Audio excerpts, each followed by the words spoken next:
Hey, everybody. Welcome back once again to the EP Fan Zone podcast, a podcast that is by, for, and about Elvis fans. We are glad to be back. We had a couple week vacation of sorts. Abby was down in Florida, but she is back. We did one podcast while she was down there, but wasn't able to do another one. And then things happened. Life happened when she got back, and that's just the way it goes. But we're back. We're going to kind of call this season 2. This is actually episode 10. So we're going to be starting like a new season. Be lining up some more guests here soon. But tonight is just going to be Abby and I, and we're going to talk about some Elvis news and some Elvis history that we're going to be going into here in a few minutes, and some Elvis controversy. Controversy is always fun. So that's going to be at the end of the podcast. We're going to talk about the latest Elvis controversy that's going on, which really shouldn't be a controversy at all. But we'll get into that in just a little while. But on the Elvis news front, we're kind of getting the final box office numbers in from Baz Luhrmann's epic Elvis Presley in concert, which is pretty much faded out of the theaters. I think it's still hanging on in some places that I saw some people posting about today. But for the most part, it's moved out of the theater. So the worldwide total as of right now is about $23.1 million worldwide, $13.2 million in the U.S. and Canada, and $9.9 million internationally.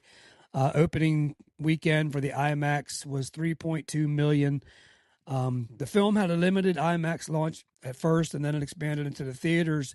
It played in up to 1,900 theaters at its peak. And the budget for this film was only about $10 to $11 million. So that means this movie more than doubled its budget, which is a success for a concert documentary film. I know when we talk about movies, the $20 million doesn't sound like a whole lot of money. But for a concert documentary, it absolutely is a lot of money. So $23 million worldwide, not bad. It's a strong performance. And what's also incredible is that nearly 50 years after Elvis passed away, people are still wanting to go to movies to see him on the big screen. So that's another hit movie for Elvis, as far as I'm concerned. Abby and I both, I think we each saw it 3 times. Yeah. Something like that. And there's people. No, I think you saw him more times than me. I saw it 3. Oh. It says 3 times. Okay. So, yeah, pretty good. And we got news this week that the digital release will be coming out. Digital streaming on April the 6th, I believe. Yeah. And then the DVD, Blu-ray copies will be coming out sometime around the 1st of June. So that's what we're looking at as far as Epic goes. What do you think, Abby? Pretty successful overall, huh? Yeah. Do you think that it'll get nominated for an Oscar? I think it deserves it.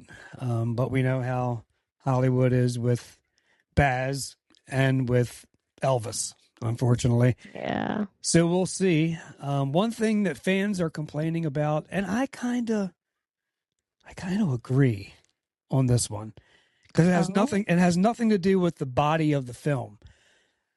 But some fans were kind of upset, and I think rightly so, that there was no mention of any of the members of the TCB band or the backup groups or in the credits. Their names weren't mentioned at all. Yeah. And I mean, I guess I don't pay enough attention to the credits, but yeah, I've seen like 1 or 2 people say something about that. They should have, because they were stars of that film also. It was about Elvis, but they were a big part of the cast and crew there. And that I hope that maybe they'll make up for that in the DVD releases and when it comes out. Do you think we could get any extra stuff with the DVD release, like maybe some kind of director's cut or just like an extra? I'm sure DVD? there's going to be some extras advertised to try to entice people to buy the DVDs. That's usually the case. I don't know if it'll be a full director's cut, but there might be some a making of video. That'd be cool. Maybe some extra footage that wasn't shown in the movie. That's very possible. And the other thing was that people said that as far as the red carpet things went, that some of those living members of the TCB band and the Sweets and the Imperials and stuff should have been invited to some of those premieres. So hopefully they're treated better in the DVD release and stuff like that. The Babs could kind of make that up to them because they definitely deserve to be mentioned. Yeah, because the only Elvis person that I saw that was like obviously invited was Jerry. Yeah, I think that's the only one. Jerry Schilling. Yeah, Jerry Schilling. But Jerry Sheff is still with us, and James Burton is still with us. And a couple of members of the Sweets are still with us. Ed Enoch. Ed Enoch of the Stamps is still with us. Richard Sturban from the Oak Ridge Boys. Yeah, Ed Enoch has been touring with ETAs a lot. Yeah, he has, and now the Oak Ridge Boys are doing their kind of farewell tour, and I hear that Richard Sturban's has some health issues going on. So, But anyway, that covers Epic. Pretty much the last news on Epic that we'll probably be mentioning until we get the DVDs and stuff when they come out around June. So we'll probably have some. We'll have to buy a DVD or a Blu-ray player because I don't think we have one. But anyway, is it only coming out on Blu-ray? It'll be on both. But Blu-ray is the one you're going to want. That's where they'll do the 4D or the 4K and stuff like that. Will be on Blu-ray. Okay. So that's that. So a lot has happened this week in Elvis history. So Abby's going to kind of jump in here and give us a rundown on some things that went on in Elvis history this week. Elvis recorded his debut album, Elvis Presley, at RCA in Nashville, Tennessee, on January 10th to 11th, and RCA in New York on January 30th to the 31st. Additional material originated from sessions at Sun Studio in Memphis, Tennessee on July 5th, August 19th, and September 10th, 1954, and on July 11th, 1955. It was released on March 23rd, 1956, which was last week, a few days ago. Yeah. Spending 10 weeks at number 1 on the Billboard Top Pop album charts. The first rock and roll album ever to make it to the top of the charts, and the first million-selling album of that genre. In 2003 and 2012, it was ranked number 56 on Rolling Stone's list of the 500 greatest albums of all time.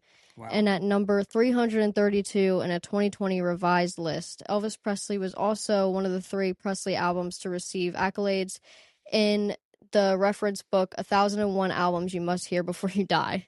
It was certified gold on November 1st, 1966, and platinum on August 8th, 2011 by the Recording Industry Association of America. Wow. Pretty good stuff. Yeah. So we're going to be doing Song of the Day for the first time later on in the broadcast. And I think Abby picked a song off of Elvis's first album for Song of the Day. Yeah, my favorite song off of the album was One-Sided Love Affair, which just so happened to be Elvis's favorite song. One-Sided Love Affair was recorded on January 30th, 1956 at RCA in New York. It was originally written by Bill Campbell as a loveless love affair. It was later re-released as a single on August 31st, 1956 with Money Honey on the flip side. There were 6 songs handpicked by A&R person Steve Scholes himself for Elvis to record for his first album at the sessions, but One-Sided Love Affair was the only one Elvis liked and recorded. Elvis said in an interview on March 24th, 1956, in his room at the Warwick Hotel, that the song was his favorite on the album. Well, since you gave us all that information, and we'll talk about it on the flip side also. So we'll play a little bit of that right now. Here's a little bit of One-Sided Love Affair from 1956, Elvis's first album, which debuted 70 years ago, March 23rd, 1956. Here's a little bit of that One-Sided Love Affair.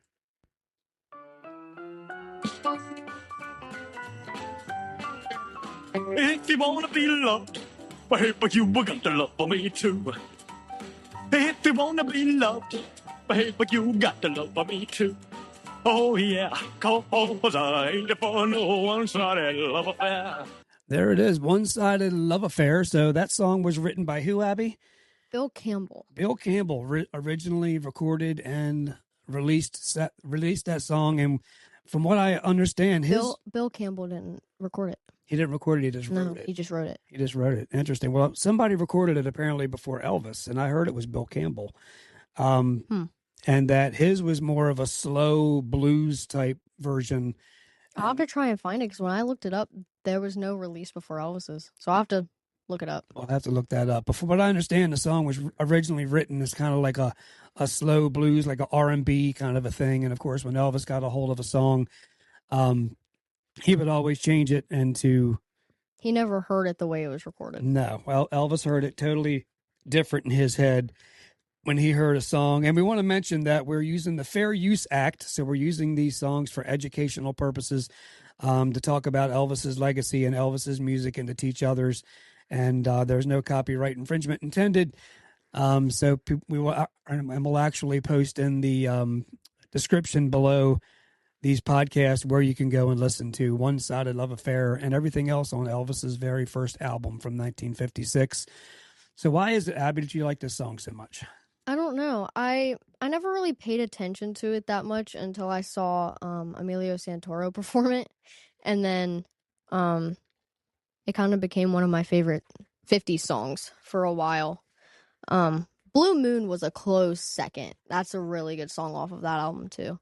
But I don't know. I think it's just how the upbeat and it's a really good song. It definitely is. It definitely is. I like it. And I kind of like that we're choosing an off the wall song kind of off of that album. Yeah, that's what I intended. You know, I Got a Woman's on there and Blue Suede Shoes is on there. It always puzzled me though, why Heartbreak Hotel was not on that first album. They just released Heartbreak Hotel as a single, but it was not on Elvis's first album. I always found that kind of puzzling. And when Elvis made his TV debut on the Dorsey Brothers TV show, the first song he came out and sang was Shake, Rattle, and Roll. It wasn't Heartbreak Hotel, which was going to be his big premiere single that was getting ready to come out. So that's that. That's One Sided Love Affair, which is our song of the day. Abby, what else happened in Elvis history this past week? On March 24th, which was 2 days ago as of this being recorded, it'll be 3 days when this is released, Elvis was inducted into the Army. He went downtown Memphis and he was inducted into the Army, swore in, took his oath to join the United States Army. And it's kind of crazy that he was sworn in by Ginger Alden's father. Father, yes. Very interesting.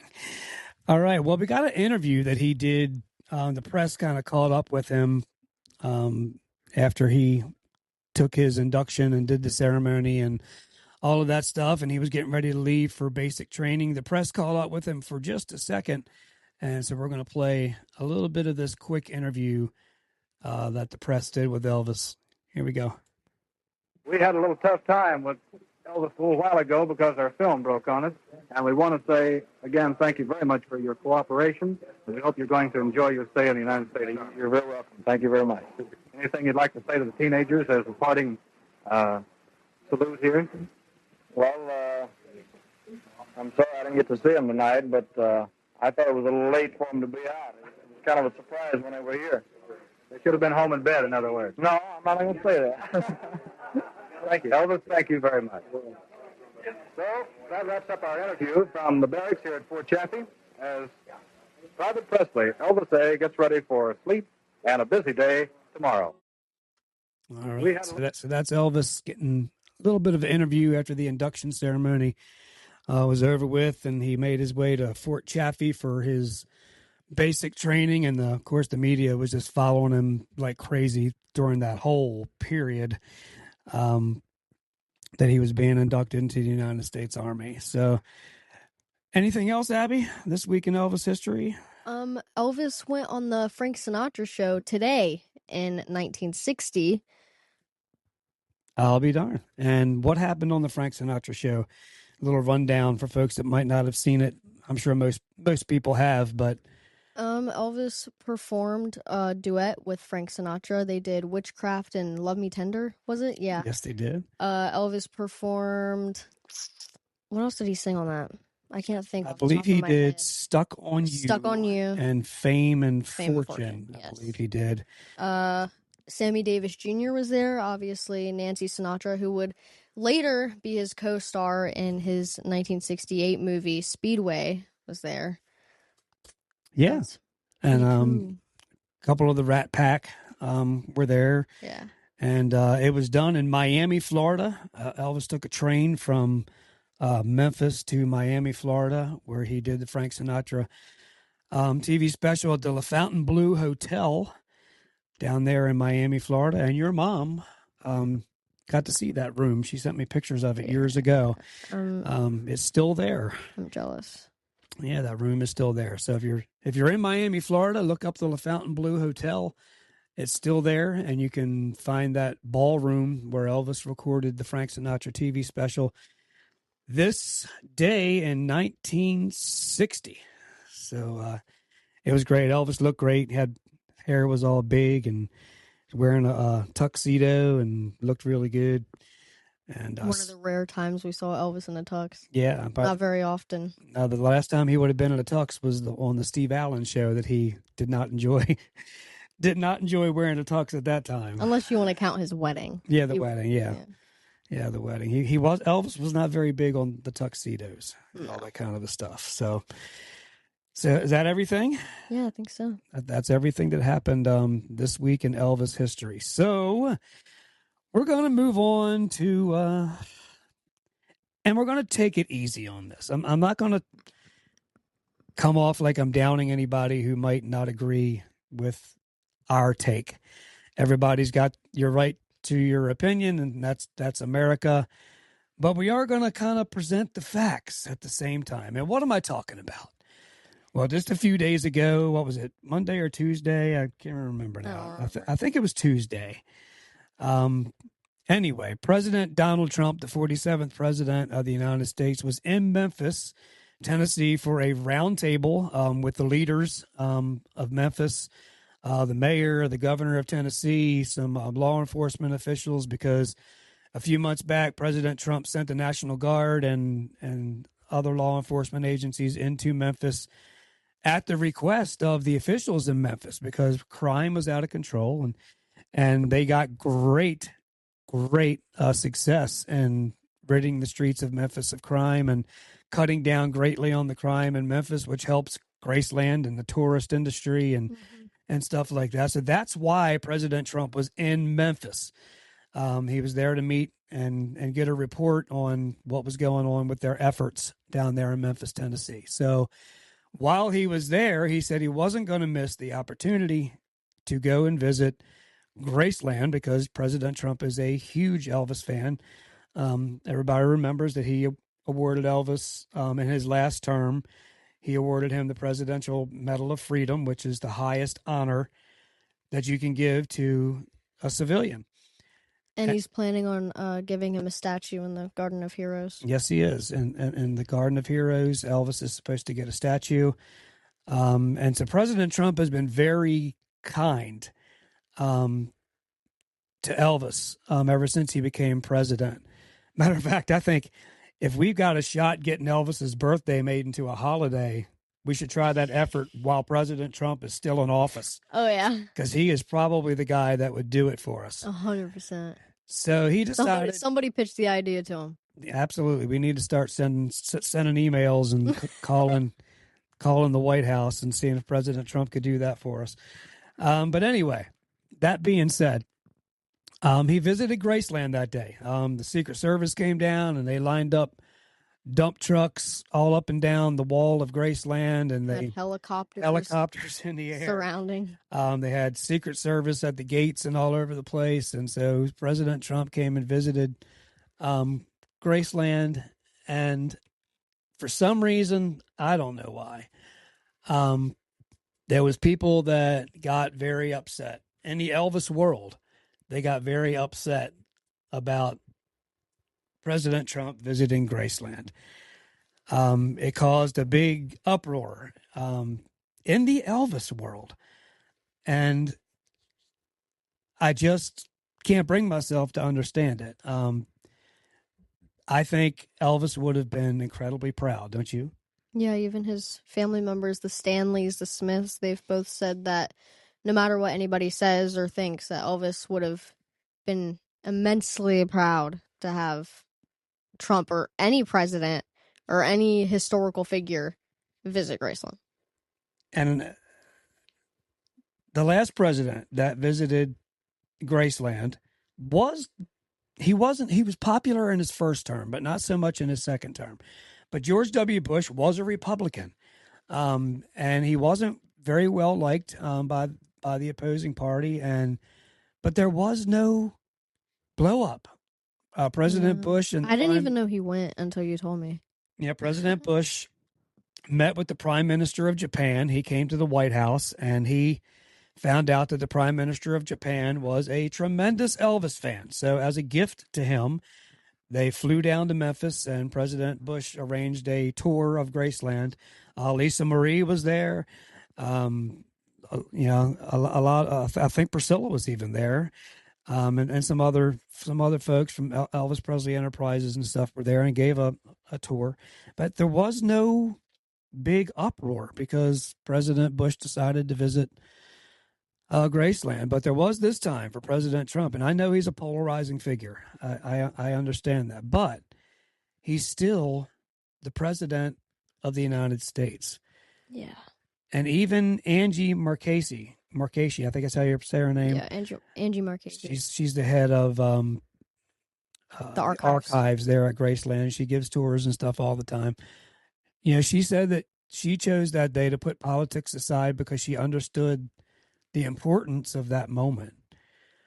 So I just want to kind of address that. If you're an Elvis fan, put that aside. Abby has lost followers, I believe, because she.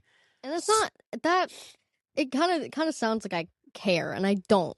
I don't care about how many followers I have on Instagram or whatever. That's not what I'm on that platform for. I'm not there for the followers. I'm there to spread Elvis's legacy. But the fact that we have to unfollow people because they have different opinions or they think just a little bit differently than you, I think is kind of insane. And the things that I've heard people say because of this is just insane, and I can't even. I'll get too mad. I hear you. And Elvis met with some polarizing figures in his time. Richard Nixon. The famous story. He flew to Washington and flew to L.A. and then from L.A. back to Washington again. And he was after that badge. And he met with President Richard Nixon, who was the very first president to ever resign before he left office. He left office by resignation. He was not a popular president. He was very unpopular. But Elvis chose to go to Washington, D.C. and meet with President Nixon. Very famous story. Old Tricky Dick, they called him. And then he met with a very unpopular governor, Governor George Wallace.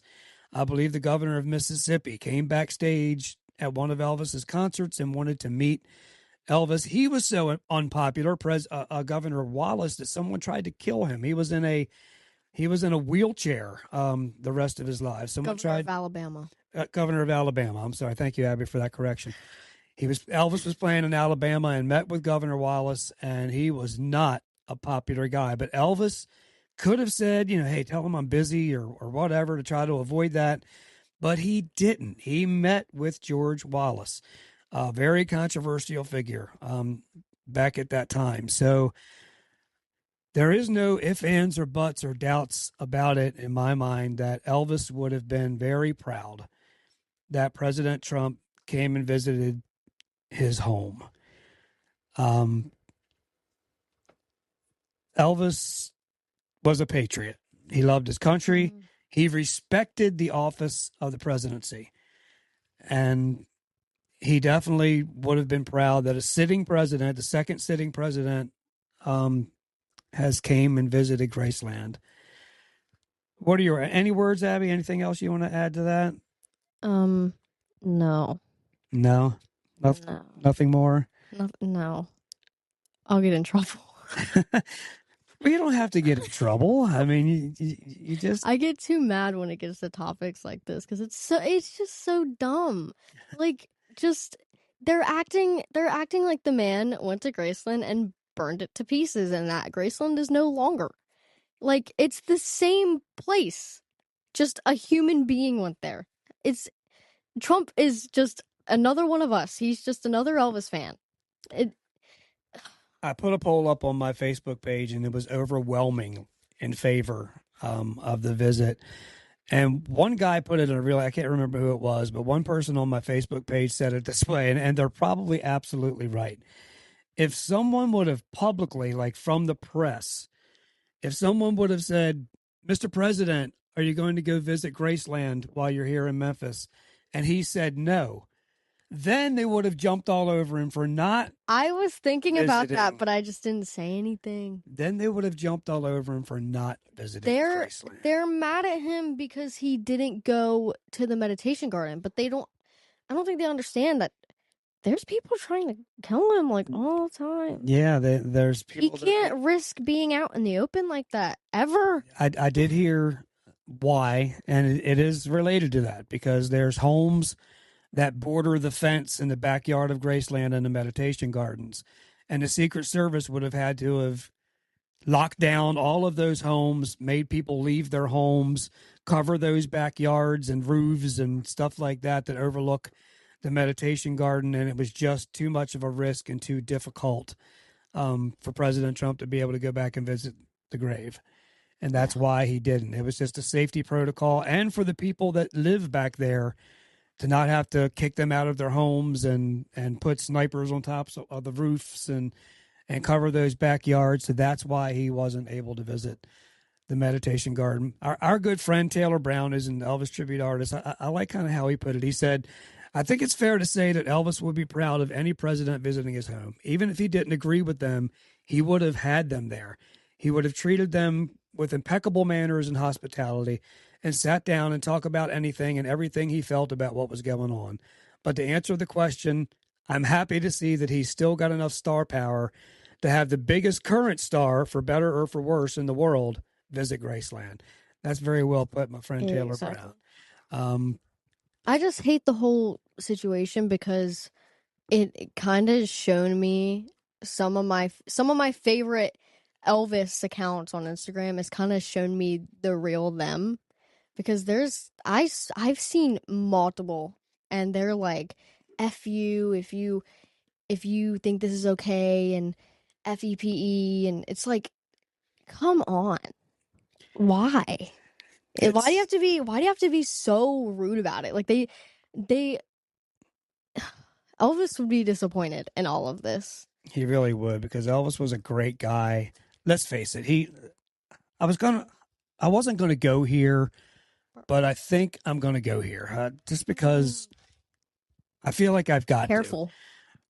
to. It's not anything insulting. It's just facts. I love facts. I think Ben Franklin or John Adams, I can't remember, but one of them said that facts are pesky things, and facts that you can't get rid of facts. They're just there. Elvis was a patriot. I said this on my Instagram. Served in the United States Army. B, Elvis loved guns. Let me put it the way I put it on my Instagram last night. Elvis was a God-fearing Southern country boy who loved guns and police officers. Absolutely. Elvis loved guns. He had he had an arsenal at Graceland of guns. He loved guns. If you go to Graceland, you're going to see guns just about everywhere you look. You're going to see police badges just about everywhere you look. Absolutely. He loved police. He sought out police in every city that he traveled in. He always tried to meet with the police that were providing his security details in these different cities and these different arenas. He had great relationships with police officers. Especially in Denver. And yeah, in Denver especially. He really loved those guys out there, and went out to visit them incognito, attended a funeral of one of the guys out there in Denver, Colorado. But so there's no ifs, ands, or buts. Elvis's values were very much in line with today's, I'll just say, I won't even say Republican. I'm going to say conservative movement. Yeah. So his values were he was a God-fearing man. He went to church. Well, when he was younger. Yeah, when he could. Black churches. He preferred. Yep, he did. And So there's just no ifs, ands, or buts about it. And I don't want to call anybody out or insult anyone. Right. And that's not what I'm trying to do here. But if you just read and watch anything about Elvis, to try to make the call that he wouldn't have wanted President Trump at his house is just, I'm sorry, it's just wrong. Billy Stanley came out this week and he said that Elvis would have been proud of it. Danny Smith, Billy Smith's son, came out and said that Elvis would have been proud, and several others, including Jack Soden and a lot of people from EPE. It's just, If Andrew Marchese and Alicia Dean and Jack Soden and all of EPE, if they can leave politics at the door and just let it be about Elvis, why can't the fans? exactly. Elvis would have been proud of this, and we should be happy. I've seen him. people say that they're embarrassed to be Elvis fans. Mm. Why? Why are you embarrassed to be an Elvis fan because of what his estate is doing? Yeah. That what his estate does has nothing to do with what Elvis was, if that makes sense. It's just It makes perfect sense. But the bottom line is, though, that Elvis would have welcomed him exactly into his home. There's no ifs, ands, or buts about it. Like I said, look up George Wallace and Richard Nixon and read about them.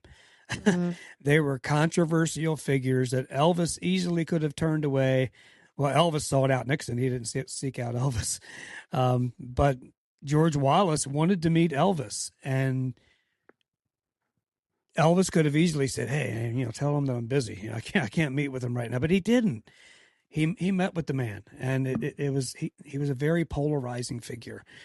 So that's that. We're going to wrap it up on that note. We just wanted to address that issue because we felt strongly about it. Again, we didn't want to try to insult anyone. We didn't want to try to run anybody down. But it's just unnecessary to cause a big rift and a divide in the fan base because of a president visiting Graceland. It's just unnecessary. Elvis would be bitterly disappointed. So we're going to wrap it with that. We're going to line up some more guests coming up here soon. So, Abby, any final parting words before we get out of here? I don't think so. All right. Well, we will see you next time on the EP Fan Zone podcast, a podcast that is by, for, and about Elvis fans. So you all have a blessed day. Thanks a lot for joining us. We'll see you next time. Bye.